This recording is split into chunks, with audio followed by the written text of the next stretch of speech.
Welcome, everybody. It's time once again for the next chapter with Charlie Hedges as he explores turning the page on his life and yours.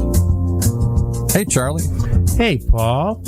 You know, I'd like to encourage our listeners to sit back and enjoy, because today will be a special conversation with a very special guest. Our most delightful guest, Judy Gaman, is here to talk with us about the subjects of friendship and the power of perspective, lessons she learned from her friendship with a woman over 100 years old.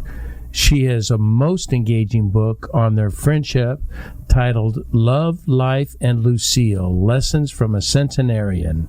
Judy's view on friendships are fresh, they're powerful, and there's lessons for all of us. I'm so looking forward to our discussion because Judy is a highly accomplished author, radio show host, podcaster, and has worked for more than 25 years in the healthcare industry, most recently as the CEO of Executive Medicine in Texas.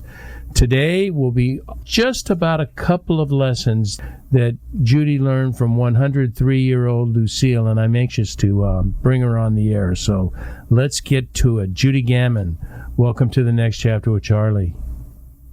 Well, I'm so excited to be here. It's such a pleasure. You have such a great and engaging show. And you know, when you get offered an interview on a show like yours, you take it. So thank you so much. That's very kind of you. Thank you. I'm going to use that for my for advertising. There you go. I'll let you. Thank you. So, Judy, tell me, you did a project where you started interviewing centenarians, and for people that doesn't ring a bell, that's for people over 100 years old. Can you tell me about that project? What was your goals in it? What got you into that? Yeah, sure. Before I was the CEO at Executive Medicine of Texas, I was the Director of Business Development. As part of my duties, I worked on several projects with the physician founders, and one of those was a book called Age to Perfection, How to Thrive to 100 Happy, Healthy Lives.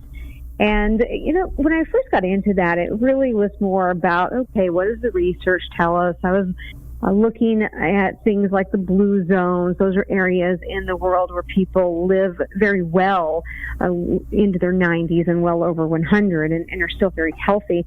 And pretty soon, you know, there was just a lot of good science there, a lot of history, and a lot of good information, but it just seemed to be lacking something. And then I had, an epiphany. It was, why don't I just ask the people over 100 how they did this? And so that's what I did. I set out to interview people that had been there, done that, got the T-shirt. And one of those people that I interviewed was Lucille Fleming, and I met her just days after she turned 100. And I have to tell you, it was really a serendipitous moment. It was life-changing. And it was the friendship that everybody wishes they had, but I didn't even know could exist until I met Lucille. Tell me about Lucille. What made that friendship so special for you?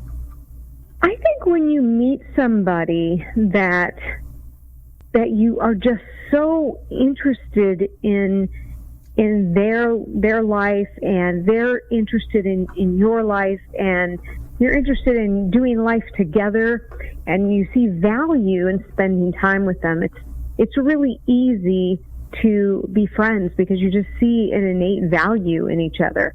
And I think that was it with Lucille. I mean, she was such a character. Everywhere we went, and we hung out for almost 4 years, and everywhere we went, she lit up the room. People had this incredible attraction to her. And it wasn't because she looked old. It was because she just put off this wonderful energy of just being positive and vibrant, and the way she walked with her shoulders back, and it was like something you just hadn't ever seen before. And you could feel the positiveness, just feel it when she entered the room. That's incredible. You know, you have said that centenarians have told you that generally agree that friendships are one of the most important keys to a long life. I find that very interesting, especially since I'm an introvert. It kind of scares me a bit. So tell me what is it about friendships and long life?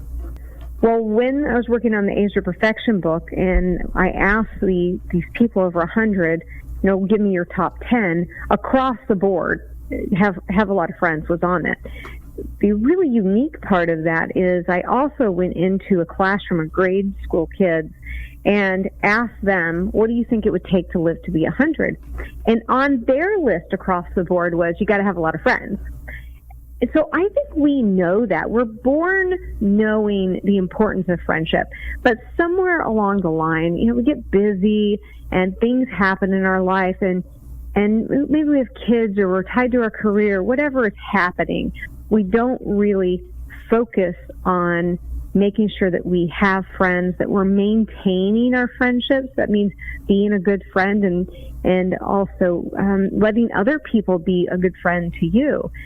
And part of what we really need to fix in our society is that friendship has taken on a whole new meaning. And it's an empty meaning.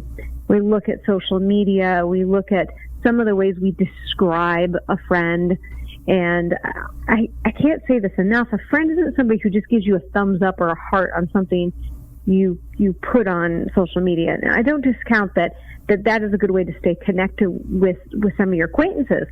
But the friends are the people that you do life with.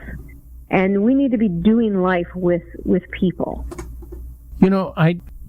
Several decades ago, I heard a speech by Bill Hybels at Willow Creek Church when he had just started Willow Creek Church, and he defined had us create a 3-column list, and there were VDPs, neutral, and replenishing. And he said there's 3 kinds of relationships in your life. The first are the VDPs, which are very draining people.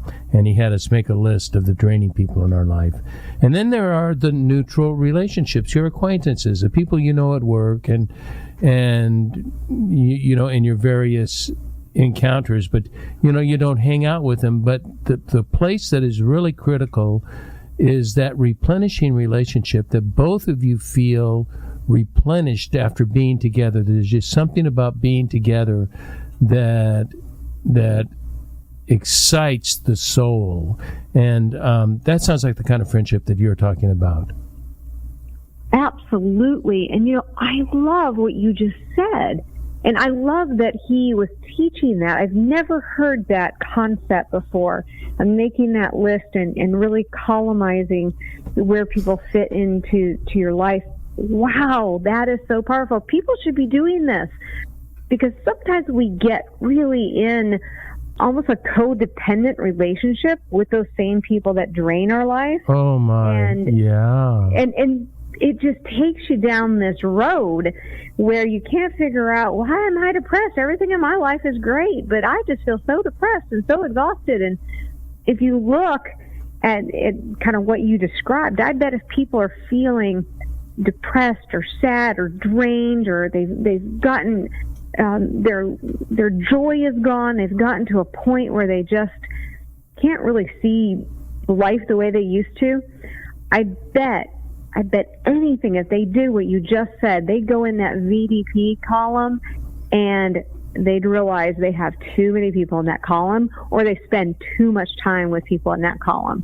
Yes. I just love what you said. I just think that's spot on for today's conversation. When I did that, what was interesting, and that was back in the 80s, and for about half a decade in the 80s, I was a minister at a large church, like 15,000 people, and my ministry was for single adults in their 30s, and they were kind of depressed because they weren't married, so there was just a boatload of VDPs and a handful of acquaintances. And apart from my wife, I had not one replenishing relationship. And there was a guy that I knew that was similar to me. We thought similarly. We kind of were in the same vein, and both of us kind of rebellious people. And Judy, it's embarrassing to admit it, But I took him to lunch and asked him if he wanted to be a friend. Do you want to try this out? It was like asking a guy out on a date, saying, do you want to be my best friend? Not saying, let's just check it out and see what happens. Well, here we are. That was in 87 or so. So, we're looking at, I can't count the years. What is that? 30 years, 35 years, something like that. Too many, right? Yeah, it's a lot of years, and we're still best friends. But it took a conscious choice. It took an effort, and I want to talk about that later in the show. But I think. Do you think our trouble with friendships, the problems we have with friendships, are cultural? Do you think it's more of an American phenomenon than it is a phenomenon worldwide? I think it's very much an American problem, but I also do think it's worldwide. Yeah. It's just spreading. It's interesting how you described how you kind of felt weird saying, "Hey, you want to be my friend?" Yeah, Similar thing when I met Lucille. I'd interviewed her, and then I had asked to go back. I just wanted to spend more time with her. I asked to go back to ask her a few more questions, and I write about this in the book, and I get there, and pretty soon it's very obvious that I didn't have any questions. I didn't prepare anything. And she reached across the table, and she put her hand on my arm, and she said, Judy, you don't have to have a reason to come visit me. That was such a powerful statement. I'll never forget it. I think as a society, like you said, that we have gotten to where everything has to have a purpose. Everything has to have a meaning. We have to be going there to get something and looking out for what's in it for me or what have you. Almost like a salesmanship mentality that we've moved away from being able to just be together as human beings. Yeah, it's become very transactional, hasn't it? It has. That's exactly it. Transactional. That's exactly what it's become. That's too bad. I think my wife and I have to admit, are very poor at, we have friends, but we don't get together regularly with friends. That's just because we're, like everybody else in our sort of culture group are so, we're working, we're invested in different projects, and we just don't have time, and then we're too tired. And I think, maybe that's why these retirement facilities are being so popular, because it gives people an opportunity to make friends, spend time with people, rather than being all alone in their house, just seeing their kids on occasion.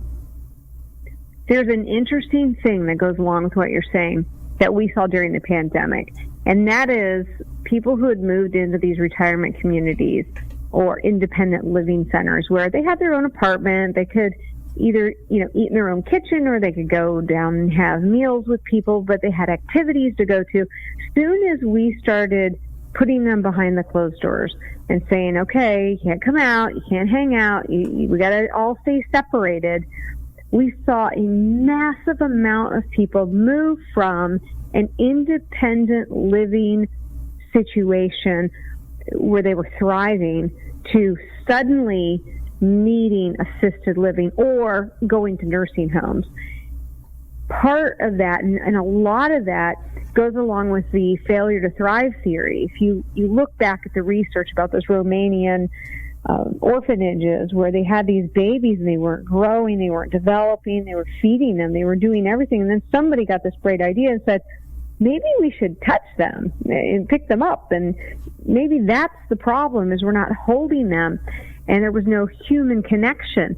Soon as they started picking the babies up, rocking them, holding them, talking to them, the babies started thriving. They started gaining weight. They got stronger. They hit the milestones that they should have been hitting. I believe that is important at any age. And that's why shut-ins, even before the pandemic, had really low health rates. Their health would deteriorate so quickly as opposed to people who had friends, like we were talking about, or who were in social situations or had hobbies and were exposed to family members. The grandkids come over. The more we can interact as a society, the healthier we will be. They did some studies during the pandemic as well on how the brain interprets people like via Zoom and what lights up in the brain when we're only looking at 2D images. It's very, very different inside the brain, what's going on, versus when you're in a space with somebody and you're interacting with them and there's a 3D picture of them, so to speak, or they're there, you're seeing them visually in 3D, and they're in your space, meaning they're within 6 feet of you. This research is really incredible, and it really goes back to that failure to thrive or the ability to thrive.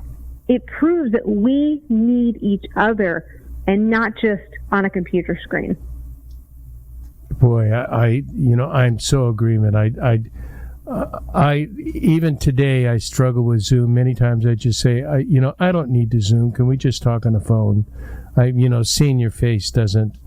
It's easier to talk on the phone rather than Zoom to me, because that doesn't. Well, there's a reason for that. You're going to tell me there's something wrong with me? No, not at all. This is some research that they did about these Zoom work from home and all these virtual meetings.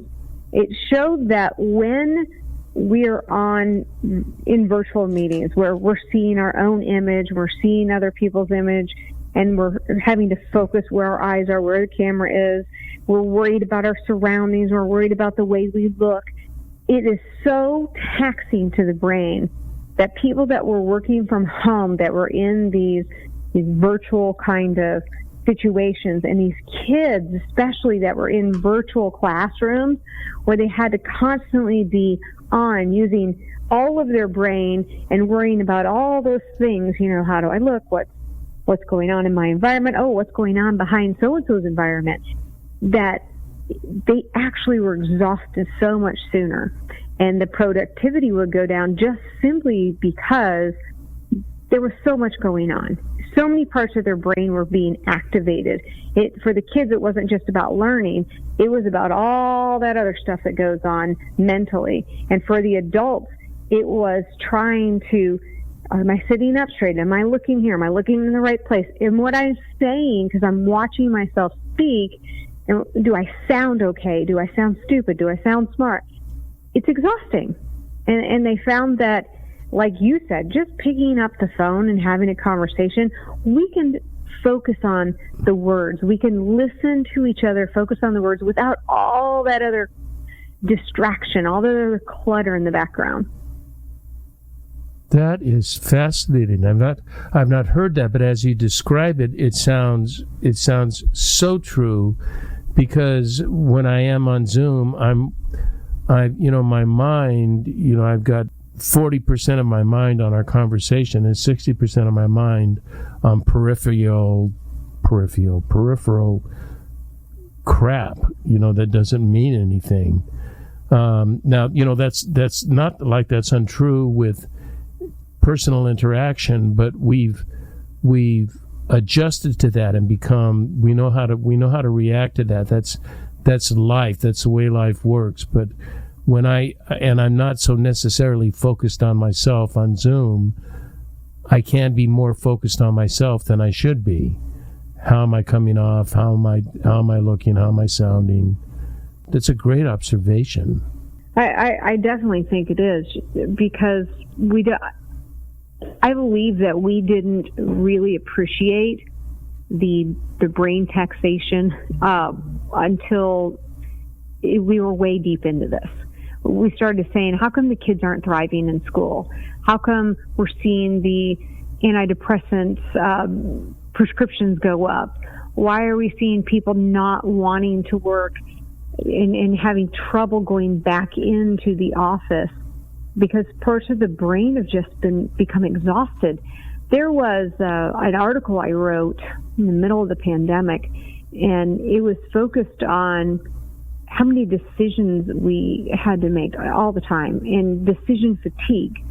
And even working from home created new problems with decision fatigue. Because not decisions to what? I'm not catching it. Fatigue. Okay. So decision fatigue. Yes, got it. Just exhausted from all the decisions. Yes, exhaustion. And when we were working from home, it was even worse because it wasn't just, okay, I'm going to go to the office, I'm going to go with my computer, and I'm going to focus on this. When we're at home, the decision fatigue is, I can probably get up and do a load of laundry in between these two calls. I need to go feed the animal. Maybe this is a good time to go for a walk. I really want to watch this show. It comes on at 3. And all of a sudden, we're out of our element of just being highly focused on the task at hand so that later we can enjoy all those non-work things. And we're having to make decision on things that we don't even realize we're making decisions on. And you said you wrote on that? Is that what you said you wrote on? I did. I wrote an article called Decision Fatigue. Will you, let's just remember after the show for you to send me a link to that. I'd like to put a link to that on the show notes because I think that's really powerful. I want to move a little bit, but I'm still on friendships. But I do have something that you had brought up in our conversation, and everybody knows that I have a pre-conversation with my guests, and after our conversation, I was thinking about it, and it seems to me that maybe I don't know if it's always been this way or if this is a new thing, but this is a problematic thing, and that is we become very tribal in our gathering of friends, and that we tend only to associate with people like ourselves, with our same values, our same views of life, and I fear that limits our thinking to a very narrow worldview, and I have a feeling you agree with that you kind of led me down that path. What do you think? I absolutely couldn't agree more with you. We grow when we're stretched, and the whole us four no more shut the door theory is going to be the demise of us as humans, because we need to be stretched. We need to learn. We need to have a conversation. I have said before, and maybe I said this in our conversation, that my 50-year-old self would not agree with my 20-year-old self. Yeah. And my 20-year-old self certainly wouldn't agree with my 50-year-old self. So within our own lives, within our own life experiences, we have times where we're not even in alignment with our own beliefs. So to expect that we only need to have or should have friends that agree with us is not just shallow, it's ignorant, because we won't grow unless we're really stepping outside of the box. And it doesn't mean that you have to say, I'm going to go have a friend that's completely on the other side of the aisle in every single, thing politically and morally and all those things that we get all worked up about. And I'm going to change and I'm going to believe everything they believe. We don't need that. We don't need that one-sided, everyone has to agree with this ideology, or they're wrong, or they're bad, or. We need to be able to have real conversations. And it was real conversations that are what our country is based on. Do you think we had a day where we had that, Judy? Do you think there was a day when we were more open to conversation than we are now? Well, I mean, forget now. I mean, now there is no such thing as conversation. There's vitriol and dismissiveness, even within families. Oh, I know. Tell me, I know. And just so what you do is within families, you learn not to talk about it. But I'm one of those strange people that I want to know both sides, so I jokingly say I subscribe to the conservative rag, the National Review, and the commie rag, the Atlantic magazine, and I read both of them. But they're completely opposite points of view, but I get an idea of at least where others are coming from, because I really don't fit in either place. I fit in both places. I'm an issue-oriented more than a party-oriented person. But it's nice to know the arguments of somebody that disagrees with me. And many times, you said my 50-year-old self doesn't agree with my 20-year-old self. Well, myself today quite often doesn't agree with myself of 2 months ago. If I get more data, then I'm going to change my mind. Yes, and that's the hallmark of a mature individual. And I don't mean by age. I'm not calling you old. I'm referring to emotional intelligence. Having emotional intelligence is allowing yourself to see all sides of an issue and come to a conclusion. A conclusion that's your conclusion. It isn't a conclusion that you're parroting somebody else, that you're just jumping in on someone else's words and opinions. And really, I believe that we've stepped away from allowing ourselves to have individual opinions. It's not about taking sides. It's about forming an individual opinion. And if we can get back to fact-based, just give me the facts, give me both sides of the story, then let me form my own opinion. And it doesn't mean that everybody has to agree with me, that my opinion, just because it's my opinion, doesn't mean that, I have to hold anger if somebody doesn't agree with me. Well, I'll tell you what I'm going to do, Judy, is I want to take a break because I want to go to Lucille Taught You lessons about the power of perspective, and those are the two things I wanted to talk about in our show was friendship, that I think we've covered pretty well, and I want to talk about the power of perspective, which I think I'm going to like even more. But let's take a break and then we will come right to that. Is that okay? Sounds like a plan. Okay.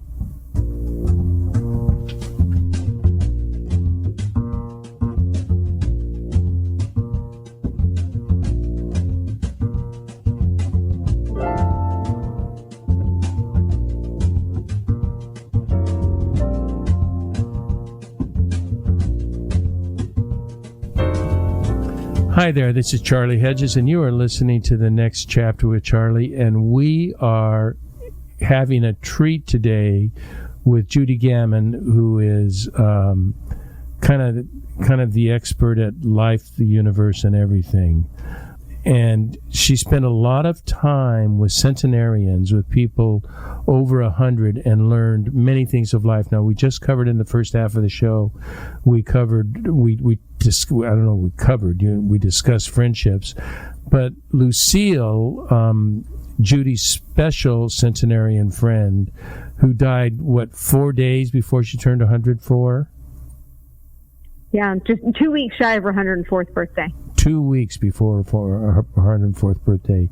But she also caused you to think more about the power of perspective. And I know this is sort of related to what we've already discussed, but I think it's an essential topic, and that you told me that you believe we see life through the lens of our own perspective. I so agree, and I think it was Anais Nin who wrote something like, we don't see things as they are, we see things as we are. And that is, and so there's a narrow and a wider perspective into who we are, and the ability to accept that. Talk to me about that, about seeing life through the lens of your own perspective. Well, our own perspective comes from our own life's experience. And no two people, even two twins growing up in the same household, will have identical experiences. They might have identical genetics, but they're not going to have identical experiences. How we experience the world, the things that happen to us, the people that come into our lives, all of those experiences form our lens that we see the world, or our perspective from which we see the world. If you look at like a perspective drawing that an architect would draw, and they draw the room from one angle and they draw the room from the other angle, it may look like a very different space. That is why we can't all agree completely, because we're not all looking at the same thing. We're all looking at that room of life through our own perspective. It is. I was thinking that perspective, you talked about it as a lot of it is experience, our personal histories, and that so perspective is learned largely unintentionally. But can't we make perspective a matter of choice? Can't I choose to think more widely? Can't I choose to broaden my perspective? I believe you can, but I don't believe you can broaden your perspective without broadening your experiences. Right, I agree. So you could say, I want to be more understanding, or I want to be, more well-versed in this particular issue. Unless you experience something that changes your perspective, it's just a want. It's just a desire to see things differently. We have to see things differently because we had that different experience. I think I shared with you on our call that this was a good example. And I have a very dear friend, like almost a sister to me, and she's African American. And during the Black Lives Matter movement, she and I were having a conversation over lunch, and she said, "Judy, you have no idea what it's like to be discriminated against." And I was really taken back by that. I was a young child. I was 10 years old when I moved from Detroit to small town Texas.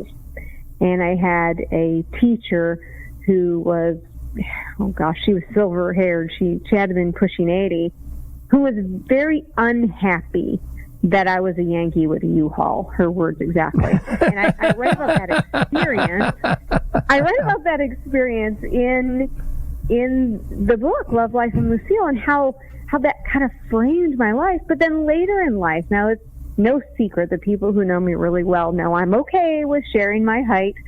I'm only 5 foot on my driver's license. I fudged that inch. So being of short stature has brought on some unique things as an adult. Now, my mother, who has recently passed away, never told me I was short. She never told me I couldn't do things. I mean, goodness, she signed me up for basketball. I don't know what she was thinking, but she always thought that I could go and do and be whatever I desired to go and do and be. And because she instilled that in me, I fully believe that. So I grew with a lot of confidence to be able to be me.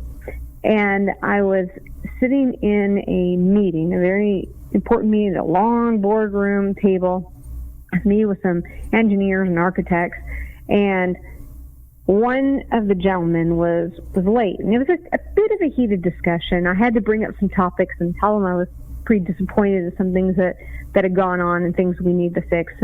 And halfway through this very large gentleman comes in. He's tall in stature, broad shoulders, sits down, and by the end, about an hour later, things got fixed. I got what I needed to get out of the meeting, and we all came to an understanding.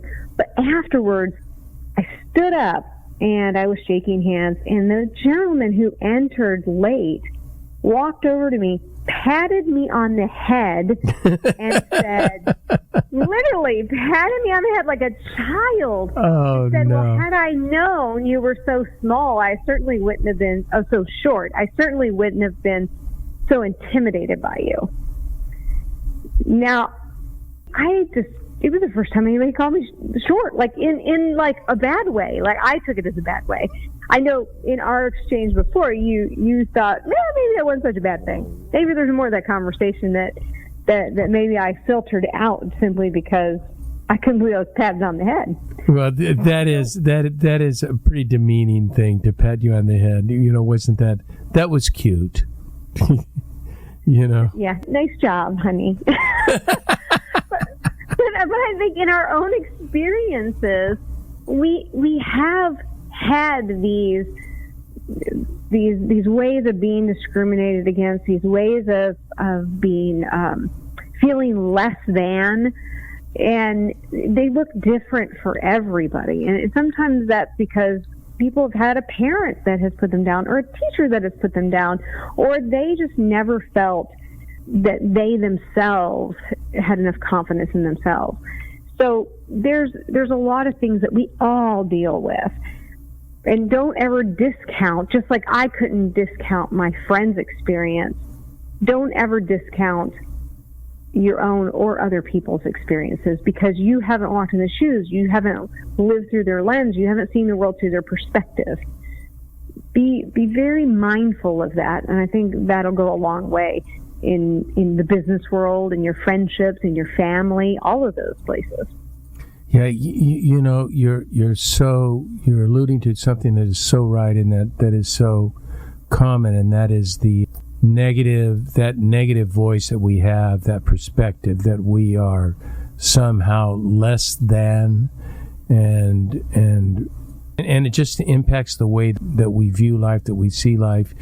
Something that I was talking about making, because I'm really big into choice, Judy. I think a lot of life is, not all of it, but a lot of life is choice.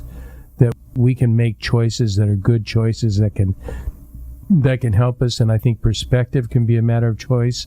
And one of the things that I am, as my listeners know, I'm very deeply into late medieval Christian mysticism. So it's it's 1000 AD to 1500. 1500 AD, or I guess they call it BCE. No, they call it CE, the Common Era. But there's something about perspective and self-reflection, silence, that's an unknown activity in our culture, and that is that time of silence, contemplation, reflection, and just self-reflection. What are my thoughts on something? What do I believe? Or journaling. We can do life. We can let life do us, or we can do life. And I think self-reflection and making these choices are that we're doing life rather than allowing life to do us. Do you have any thoughts on that? Well, there's a phrase that I hear a lot and use a lot, and that is free agency. We have the ability to make our own choices, which also means that we live with our own consequences from those choices. I think that's important. One thing you said about being in silence and the importance of silence is, in today's world, we almost view silence as uncomfortable. Not almost. It's not. We do view it as uncomfortable. It's uncomfortable. We're used to the dings of the phone and the constant interruptions, and everywhere we turn, we've got an email going off, or our phone's going off, or breaking news. By the way, everything's breaking news these days. I remember when it would say breaking news, and everyone would rush around the television because something really big has happened. But now we're almost to the point where we don't even get adrenaline rushes anymore, because everything is always an emergency. And it's all about gaining and keeping our attention on whoever or whatever these forces are that want our attention, whether it's media or it's marketing or what have you. The functional MRI has really revolutionized things that we know about the brain. And what we now know about the brain is, when we are in prayer or meditation, there are parts of the brain that light up that don't light up any other time. Really? Except when you're in prayer or you're in meditation. So there is so much to be said about just being still and having, whether that's a conversation with God or your own thoughts, allowing your own thoughts to kind of interrupt your life. It used to be that life interrupted your thoughts, and we've somewhere along the line reversed that, and we need to get away from it being so uncomfortable to be silent. We need to welcome the silence. And even in the scripture it says, be still and know that I am. Well, be still. That's the important part. Be still. How hard is it for us to be still? It's something we don't want to do, or we feel unproductive. So maybe the uncomfortableness is, if I'm not doing something, I'm not worth whatever, because I'm not producing whatever. That's so well said. Thank you. As we kind of look at our lives, and I really want to challenge all of your listeners, as you look at your life, at the end of the day, think about how much time did you have that you weren't listening to somebody else's ideas, or getting on your phone, or getting on Wordle, or whatever it is that we all do these days, but you were just quiet. And if you find that this time doesn't exist, or maybe there wasn't any, or maybe there was once a week, start doing things like you mentioned, journaling. Journaling's huge. It's so important. It's the brain dump, which allows people to sleep at night. And start journaling, whether that's journaling your thoughts, journaling, or just rambling journaling, just whatever's coming to your mind, just ramble it out, and it will turn into something. It's a strange process. It is a very good process. We tell our patients at Executive Medicine of Texas, we see a lot of executives, people that are traveling a lot because of work, or they're just bogged down with a lot of stressors. Sometimes they own their own businesses, and we really encourage them to journal, or prayer journal, or whatever they want to call it, before they go to bed. Sure. Because if you get it out of your brain, you're gonna sleep better. Your brain's gonna let you sleep. Yes. Okay, look, we're nearing time, but I am dying to ask you a question. So it's related to friendships and perspective. But you said something as a medical expert. You said, as a health specialist, you advocate that friendships and perspective have a huge impact on our health. Now, I have no idea what you meant by that, but I'm really curious. Can you sort of briefly get me up to speed on how friendships and perspective are advantage to my health? Certainly. Well, let's start with friendships. So friendships are important to your health for many reasons.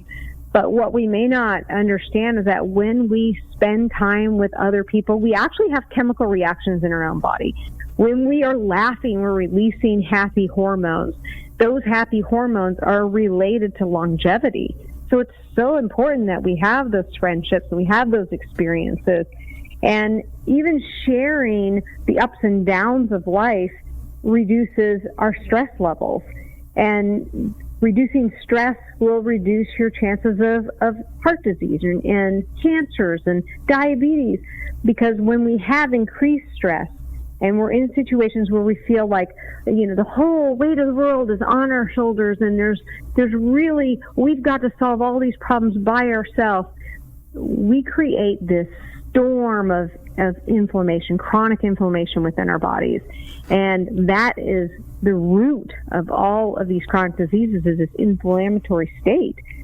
So having friendships and spending time with other people, laughing and enjoying life and having downtime, that is going to reduce inflammation. So super important. And then when it comes to perspective and health, it's really about the term worry.